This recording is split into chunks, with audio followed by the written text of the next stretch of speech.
Hi, in this video I'm going to demonstrate the Lelli's test for the diagnosis of anterior cruciate ligament insufficiency or ACL injury.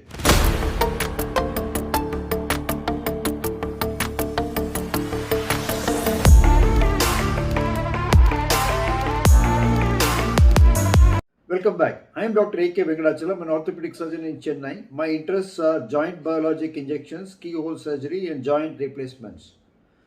You can check out my professional interests from my websites kneeindia.com and Orthobiologic Surgery India. I perform ACL reconstructions, keyhole surgery like meniscal repair and joint biologic injections in Chennai. Patients approach me for the management of ACL injuries. A 37-year-old patient approached me for a supposed ACL insufficiency of 10 years duration, and I performed a thorough clinical examination and in particular used the Lelli's test, a very sensitive test for ACL insufficiency. Historically, the Lelli test was described first by an Italian orthopedic surgeon, Dr. Alessandro Lelli, in the year 2005. It is supposed to be 95% sensitive for diagnosis of ACL insufficiency. It is more sensitive than the Lachman test. It can be performed even in an emergency setting when the patient has just come after a knee injury. So I'm going to now demonstrate the ACL injury on this patient. So for doing this test, the patient is supine with the heel touching the ground, and now I, as an examiner, will place my closed fist under the upper leg, just distal to the tuberosity, this mound of bone here, and I will exert pressure on the upper thigh downward and ask the patient to lift the heel off the bed. Lift it up.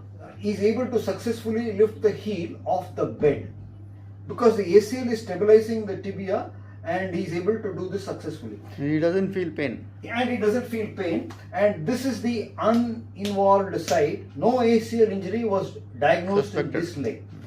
Now we come to the left leg, wherein ACL injury was diagnosed 10 years back, and he has now only found the time to pay attention to it, and he came to me for supposed ACL reconstruction. So I am going to repeat the test on the supposedly bad leg, which is the left leg, and I'm going to repeat the same thing again. Taking my fist, putting it under the leg, upper leg, applying pressure on the thigh and asking him to lift the leg up.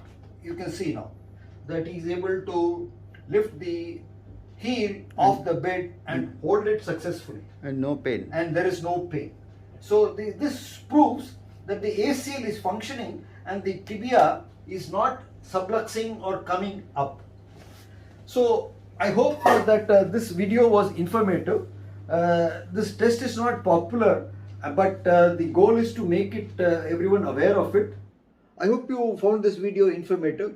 If you did, consider sharing it with your friends and relatives who might have had an ACL injury, and or they might have had a report of ACL tear on an MRI film. If you want to see more videos like this, subscribe to my channel. I'll see you in the next video. Cheers.